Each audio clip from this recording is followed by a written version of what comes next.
কি গো, শুনছো? ওই গো, আরে শুনতে পাচ্ছো আমার কথা? উঠে পড়ো, সকাল গড়িয়ে বেলা হতে চললো। উঠে পড়ো, এবার না হলে তো কাজের জন্য দেরি হয়ে যাবে। আরে কি হয়েছে বলো তো? আরে সকাল সকাল চেঁচাচ্ছ কেন? দেখতে পাচ্ছ তো যে সকাল থেকে বৃষ্টি পড়ছে। আজকে আর কাজে যেতে ভালো লাগছে না, আমাকে একটু ঘুমাতে দাও দেখি। হ্যাঁ, সে তো দেখতেই পাচ্ছি, সকাল থেকেই বৃষ্টি পড়ছে, কিন্তু তোমাকে কাজেও তো যেতে হবে। আবার ঘরেতে সেই রকম কিছু নেই, সামান্য বাজার আছে, ওটা দিয়ে আজ কোনো রকমে চলে যাবে। এই তো কদিন আগে বাজার করে নিয়ে এলাম, তা এক্ষুনি শেষ হয়ে গেল। তার শেষ হবে না? তুমি একদিন সামান্য পরিমাণে বাজার করে নিয়ে আসবে, আর সেটা কি সারা মাস ধরে চলতে পারে নাকি? আরে উঠে পড়ো, উঠে বাজারে যাও তো। দেখো গিন্নি, আজকে সকাল থেকে প্রচন্ড বৃষ্টি পড়ছে। আমি আজকে কাজেও যাব না আর বাজারও করতে যাব না, যা আছে ওদিক দিয়ে আজকে চালিয়ে নাও আর কি। কালকে সকাল সকাল উঠে বাজারে যাব। আমাকে এখন বিরক্ত করো না, ঘুমাতে দাও, ভালো লাগে না।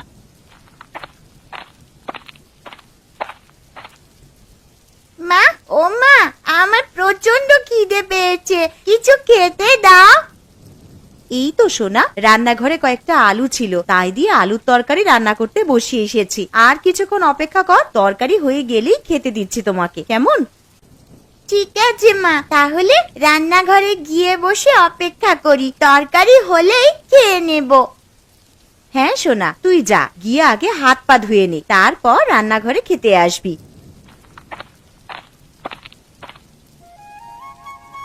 মালতীমা, ও মালতীমা, বাড়িতে আছিস? একবার বাইরে আয়। হ্যাঁ মালতীমা, একবার বাইরে বেরিয়ে আয় তো। আরে এটা তো বাবা মার মতন গলার আওয়াজ মনে হচ্ছে, যাই একবার বাইরে গিয়ে দেখি।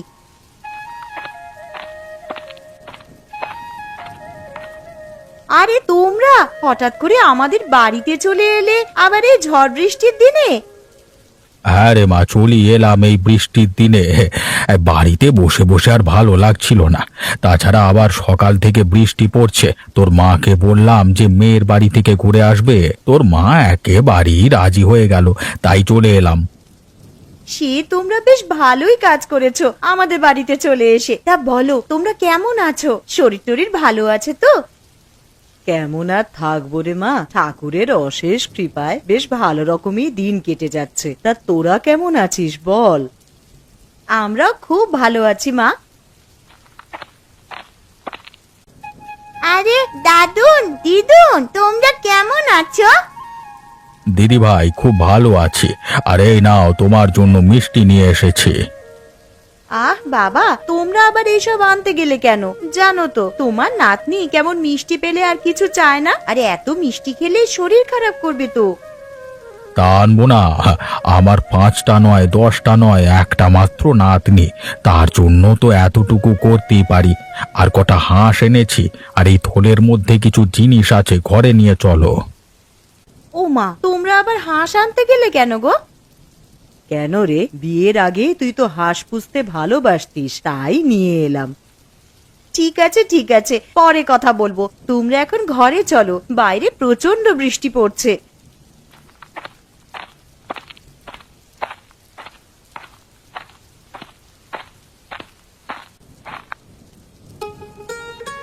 বাবা, ও বাবা, ওঠো গো, একটা সুখবর আছে।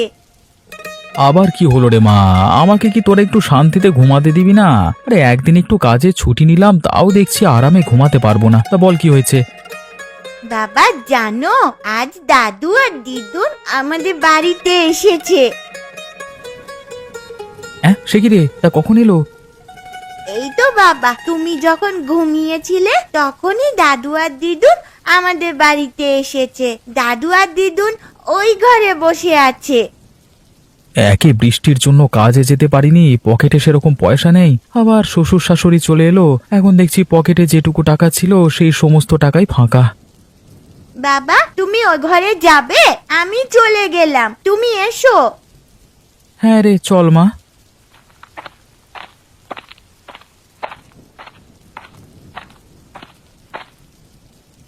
আরে এই তো জামাই চলে এসেছে। তা বাবা মা আপনারা কেমন আছেন বলুন? আর আসতে কোনো অসুবিধা হয়নি তো? না না জামাই বাবা, সেরকম কোনো অসুবিধা হয়নি। তা আপনারা যখন আমাদের বাড়িতে চলে এসেছেন, 1 সপ্তাহ না কাটিয়ে যেতে দেব না, কিন্তু না হলে আমি কিন্তু ছাড়বো না। হ্যাঁ, আচ্ছা বাবা, সে এখন দেখা যাবে। না মা, দেখা যাবে বললে তো হবে না। জামাই যখন একবার বলেছে তখন তোমাদেরকে এই কথা রাখতেই হবে। আর কি গো শুনছো, তুমি একবার রান্নাঘরে এসো তো, কিছু কথা আছে।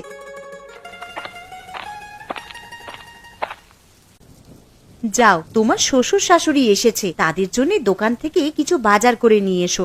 বাড়িতে তো সেরকম ভালো মন্দ কিছুই নেই। আচ্ছা গিন্নি, তুমি তো জানো আমার পকেটের অবস্থা, দুদিন ধরে কাজে যাইনি। এখন তুমি কি করে বলছো যে ভালো মন্দ বাজার করে নিয়ে আসতে? দেখো, আমি অত শত কিছু জানতে চাই না, তুমি ভালো মন্দ কিছু বাজার করে নিয়ে আসবে, ব্যাস। এখন যে আমি কি করি, হাতে দুটো পয়সা নেই যে ভালো মন্দ বাজার করব। কি গো, কি ভাবছো? আগের মাসে তোমার বোনেরা যখন এসেছিল তখন তো বেশ ভালো মন্দ বাজার করেছিলে, তখন তো আমি কিছু বলিনি। এখন আমার মা বাবা এসেছে আর ভালো মন্দ বাজার করবার মতন টাকা তোমার কাছে নেই। ঠিক আছে, তুমি বরং বাজারের ব্যাগটা আর ছাতাটা নিয়ে এসো, আমি বাজারের দিকে যাচ্ছি। এই নাও ছাতা আর ব্যাগ, তাড়াতাড়ি বাজারের দিকে যাও তো।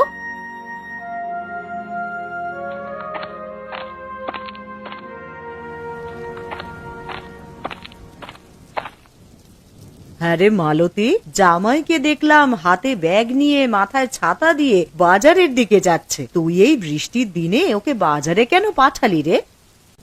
মা, আমি পাঠাইনি, তোমার জামাই বলল এতদিন পর আমার বাড়িতে শ্বশুর শাশুড়ি এসেছে, আর কিছু ভালো মন্দ খাওয়াবো না, তাই তো হাতে ব্যাগ নিয়ে আর মাথায় ছাতা দিয়ে বাজারের দিকে গেল। আরে দূর থেকে কে ছাতা মাথায় দিয়ে আসছে এত বৃষ্টির মধ্যে? মনে হচ্ছে তো দীপক। আরে প্রশান্ত, তুই কোথায় গেছিলিস এত বৃষ্টির মধ্যে? এই যে দেখ না দীপক, বাড়িতে কুটুম এসেছে, তার জন্য বাজারে এসেছিলাম মাছ কিনতে, কিন্তু কাঁচা সবজি বাদে কিছুই বাজারে পেলাম না। তুমি ঠিক বলছো প্রশান্ত।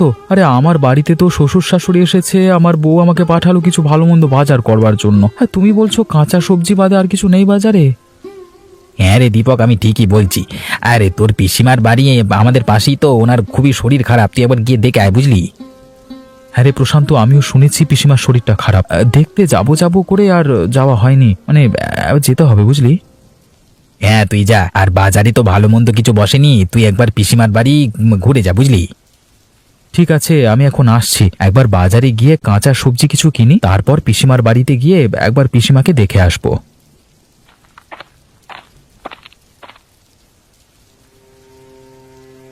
লোকটা কোথায় যে গেল? এত বেলা হয়ে গেল, ঘরেতে সেরকম কিছু ভালো মন্দ নেই যে রান্না করব। কি রে মা, কি এত চিন্তা করছিস? না মা, সেরকম কিছু নয়, আসলে বেলা হয়ে গেল তো, আর তোমার জামাইও তো সেই কখন বাজারে গেছে, এখনো বাড়িতে ফিরলো না। কি যে রান্না করব সেটাই ভাবছি। সে নিয়ে তুই অত চিন্তা করিস না, বাইরে এত বৃষ্টি পড়ছে দেখতেই তো পাচ্ছিস, হয়তো জামাই আমার বাজার করতে গিয়ে কোথাও আটকে গেছে এই বৃষ্টির জন্য। মা, তোমার জামাইকে আমি ভালো করেই জানি, দেখো গিয়ে হয়তো চায়ের দোকানে বসে বন্ধুদের সাথে আড্ডা দিচ্ছে। তাহলে মা, আজকে কি রান্না করব? বাড়িতে যা আছে তাই দিয়ে কিছু কর না একটা। বাড়িতে চাল ডাল আর আলু ছাড়া আর তো সেরকম কিছুই নেই। একটু ঝাল মশলা থাকলে, তুমি যে কটা হাঁস এনেছিলে তার মধ্যে থেকে একটা হাঁস রান্না করে খেতাম, কিন্তু সেই সমস্ত মশলাই তো নেই। এসব কথা ছাড় মা, তুই এখন যা আছে ওইগুলো দিয়েই দুপুরের জন্য কিছু একটা রান্না কর।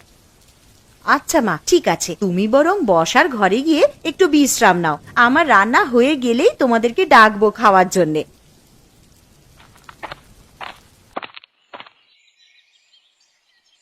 শম্পা বৌদি, আরে ও শম্পা বৌদি, শুনতে পাচ্ছ? বাড়িতে আছো তোমরা? কে? আরে দীপক নাকি? এসো এসো, ঘরে এসো। শুনলাম নাকি পিসিমার শরীরটা খুবই খারাপ। হ্যাঁ গো দীপক, পিসিমার খুবই শরীর খারাপ। তা পিসিমা কোথায়, দেখতে পাচ্ছি না যে? ওই তো পাশের ঘরে শুয়ে আছে, আসো পিসিমাকে একবার দেখবে এসো।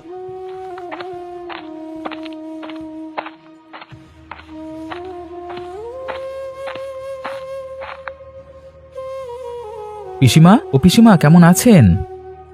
কেমন আর থাকবো বাবা, উপরওয়ালা কবে যে আমাকে নিয়ে যাবে আমি সেইটার জন্যই শুধু অপেক্ষা করছি। এরকম কথা বলতে নেই পিসিমা। দেখো না দীপক, এই যেদিন থেকে শরীরটা একটু বেশি খারাপ হয়েছে সেদিন থেকে সমানে বলে যাচ্ছে যে কবে আমাকে নিয়ে যাবে ওপরওয়ালা।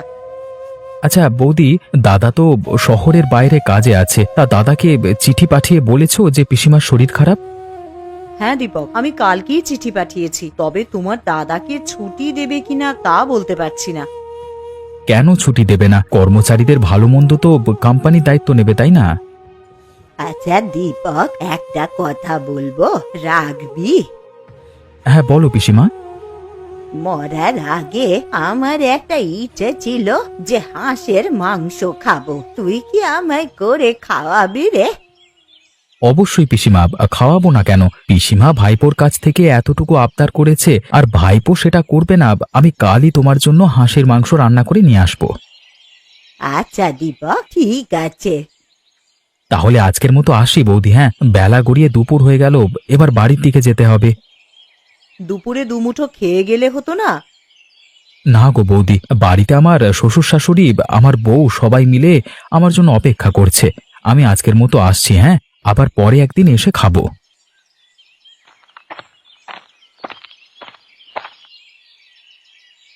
কই গো গিন্নি, আমি চলে এসেছি। এই নাও বাজারের ব্যাগটা নাও।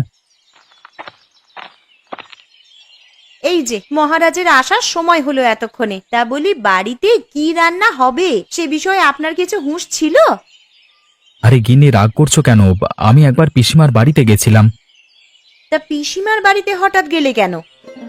কি বলবো আর গিন্নি, বাজার করবার জন্য যখন ব্যাগ নিয়ে বাজারের দিকে যাচ্ছিলাম তখন প্রশান্তর সঙ্গে দেখা হলো। আর প্রশান্তই বলল যে তোর পিসিমা নাকি খুবই অসুস্থ, তাই একবার গেছিলাম ওনাদের বাড়ি আর কি। তা গিয়ে কি দেখলে ভালো আছে পিসিমা? দেখে তো মনে হলো শরীর প্রচন্ডই খারাপ, আর পিসিমা আমার কাছে একটা আবদার চেয়েছে। পিসিমা আবার কি আবদার করেছে গো তোমার কাছে? বলেছে যে আমাকে একদিন হাঁসের মাংস করে খাওয়াবি। আমি বলেছি কেন খাওয়াবো না। ঠিক আছে, তাহলে আমার মা যে কটা হাঁস এনেছে তার মধ্যে থেকে একটা কেটে রান্না করে পিসিমাকে দিয়ে আসবে। তা কবে পিসিমাকে করে খাওয়াবে হাঁসের মাংস? কাল কি করে খাওয়াবো, কারণ শয্যাশায়ী মানুষ আমার কাছে আবদার করেছে, না খাওয়াতে পারলে আমারই খারাপ লাগবে। তাহলে আজ রাতেই বরং হাঁসের মাংস রান্না করে রাখি, কাল সকাল সকাল উঠে তুমি পিসিমার বাড়িতে গিয়ে দিয়ে আসবে। ঠিক আছে গিন্নি, সে না হয় করবো। তুমি এখন আমাকে গামছাটা দাও তো, আমি এখন স্নান করে আসি। এসে খেতে দেবে, খিদের জ্বালায় পেটে ছুঁচো ডন দিচ্ছে আমার। এই নাও গামছা, তুমি স্নান করে এসো, আমি খেতে দিচ্ছি।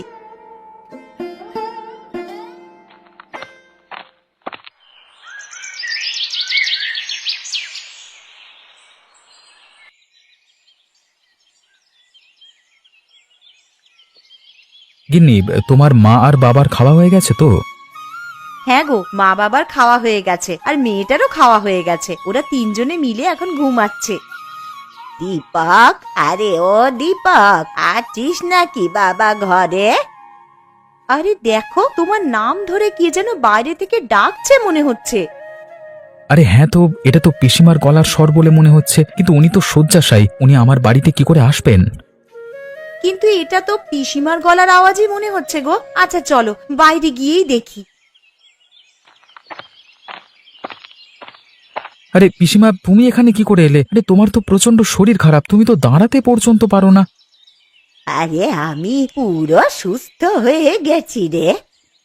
কিন্তু আমি দুপুরবেলায় গিয়ে তো দেখলাম তুমি বিছানায় শুয়ে আছো, তো এখন কি করে ভালো হয়ে গেলে? সবই উপরওয়ালার ইচ্ছা রে বাবা। তা তুমি আমাদের বাড়িতে এলে বৌদি কিছু বলেনি তোমার?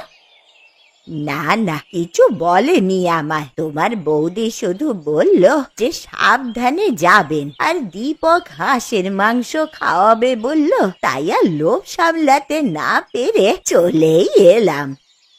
তা আপনার ভাইপো তো কালকেই আপনার বাড়িতে মাংস রান্না করে দিয়ে আসতো। কালকে যদি আমি আর না থাকি তাহলে তো আমার আর শেষ আশা পূর্ণ হবে না, তাই চলে এলাম আর কি। আর এসেছি যখন, আমি নিজের হাতেই তোমাদেরকে রান্না করে খাওয়াবো। এ তো খুব ভালো খবর। তা পিসিমা, তুমি রান্না করতে পারবে তো? কেন পারবো না রে, মালতী তো আছে, ও আমাকে একটু সাহায্য করে দেবে। চলুন পিসিমা, তাহলে রান্নাঘরের দিকে যাই। আপনি আর আমি মিলে হাতে হাত লাগিয়ে হাঁসের মাংসটা করে নিই বরং। হ্যাঁ বৌমা, চলো।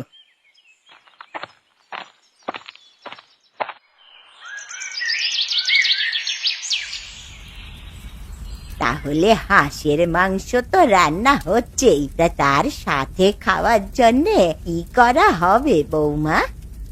কি আর করবেন পিসিমা, তাহলে রুটিটাই বানানো যাক। হাঁসের মাংসের সাথে বেশ ভালোই লাগবে খেতে। হ্যাঁ মা, তুই ঠিকই বলেছিস, হাঁসের মাংসের সাথে রুটিটা একদম জমে যাবে। কিন্তু পিসিমা, একটা অসুবিধা আছে। কি অসুবিধা বৌমা? আসলে আপনার ভাইপো হাঁসের মাংস খায় না। কে খায় আর কে না খায় সে দেখাই যাবে খেতে বসে। এখন রান্নাটা আগে করে নি। আরে বেয়ান, রান্নাটা যা করেছেন না, গন্ধেতেই তো অর্ধেক পেট ভর্তি হয়ে গেল। আমার এদিকে রুটি করা হয়ে গেছে। ও পিসিমা, আপনার কত দূর? আমারও এইদিকে প্রায় হয়েই এসেছে। বৌমা, তুমি বরং ওদেরকে নিয়ে গিয়ে খেতে বসাও, আমি খাবারগুলো নিয়ে যাচ্ছি। ঠিক আছে পিসিমা, তবে সাবধানে। তিনি আমার জন্য আলাদা করে কিছু তরকারি করনি? না, তোর জন্যে আর কিছু আলাদা করে করা হয়নি। হাঁসের মাংসের ঝোল দিয়েছি, ওই দিয়েই রুটিটা খা।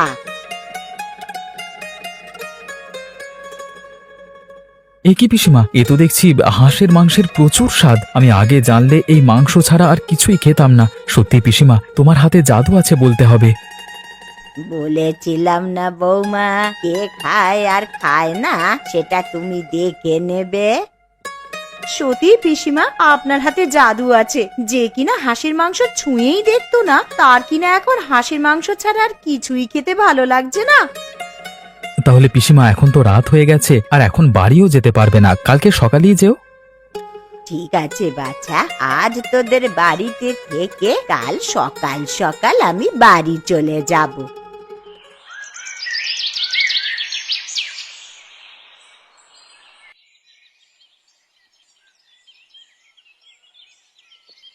ও বাবা, চোখটা বন্ধ করতে না করতেই ভোর হয়ে গেল। কখন যে রাতটা কেটে গেল টেরই পেলাম না। যাই, এবার এঁটো বাসনগুলো আবার মেজে রাখি। আবার ওদিকে পিসিমাও আছেন, তার জন্য একটু জল খাবারও করে দিতে হবে। তানিশা, ও তানিশা, তোর পিসিকে ডেকে তোল না রে। মা, ও মা, পিসি তো আমার কাছে শুয়ে নেই। কি বলছিস? বিছানায় নেই মানে? আরে তোর পাশেই তো শুয়েছিলেন। আরে বাইরে গিয়ে দেখ আছে নাকি। বাইরে কি করে যাব মা? ঘরের দরজা তো ভেতর থেকে আটকানো। তাহলে তানিশা, তুই একবার বাইরে গিয়ে দেখে আয় তো পিসি আছেন কিনা।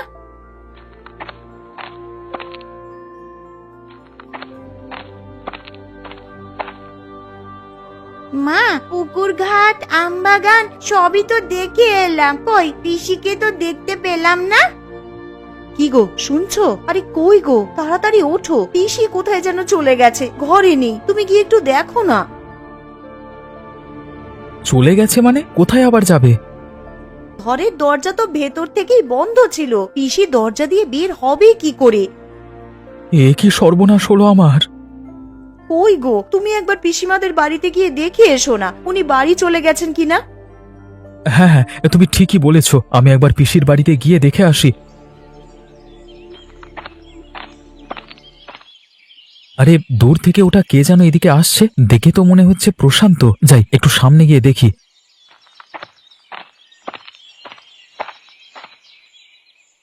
আরে প্রশান্ত, তুই এখানে কি করছিস? আর এত ছোটাছুটি করে কোথায় যাচ্ছিস? এই তো দীপক, তোদের বাড়িতেই যাচ্ছিলাম ছোটাছুটি করে। কেন রে প্রশান্ত, কি হয়েছে? আমাদের বাড়িতে আবার ছোটাছুটি করে যাবার কি আছে? আর তুই এত হাঁপাচ্ছিস কেন? দেখ না দীপক, কালকে বিকেলে তোর পিসিমা মারা গেছে। এ কি বলছিস তুই প্রশান্ত? এমনটা হতেই পারে না। এমনটাই হয়েছে দীপক, তোর যদি বিশ্বাস না হয় তুই একবার পিসিমার বাড়িতে গিয়ে দেখ না। ঠিক আছে প্রশান্ত, আমার এখন তাড়া আছে, তাহলে তুই যা, গিয়ে আমার বাড়িতে খবর দে, আমি পিসিমার বাড়িতে যাচ্ছি। ঠিক আছে দীপক, তুই যা, আমি তোর বাড়ির দিকে যাচ্ছি।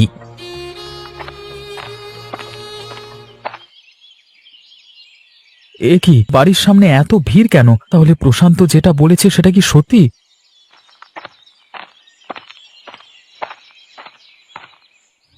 বৌদি, ও বৌদি, পিসিমার এমন অবস্থা হলো কি করে? দেখো না দীপক, কাল সন্ধ্যায় তোমার পিসিমা মারা যান। তোমাকে যে একটিবার সংবাদ দিব, বাড়িতে তো কেউই নেই, কাকে পাঠাবো বলো তোমার কাছে?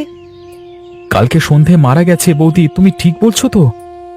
হ্যাঁ গো দীপক, সন্ধেবেলায় মা চোখ বুঝলেন, দুপুরবেলা একটু সুস্থ হয়েছিলেন বটে, উঠে বসলেন আর বললেন তোমাদেরকে নিজের হাতে হাঁসের মাংস রান্না করে খাওয়াবে। কে জানতো বলো, জীবনবাতি নিভে যাওয়ার আগে একবার জ্বলে উঠেছিল। আর আজকে সকাল হতেই তোমার বন্ধু প্রশান্তকে বললাম যে একবার দীপকদের বাড়িতে গিয়ে খবর দিয়ে এসো।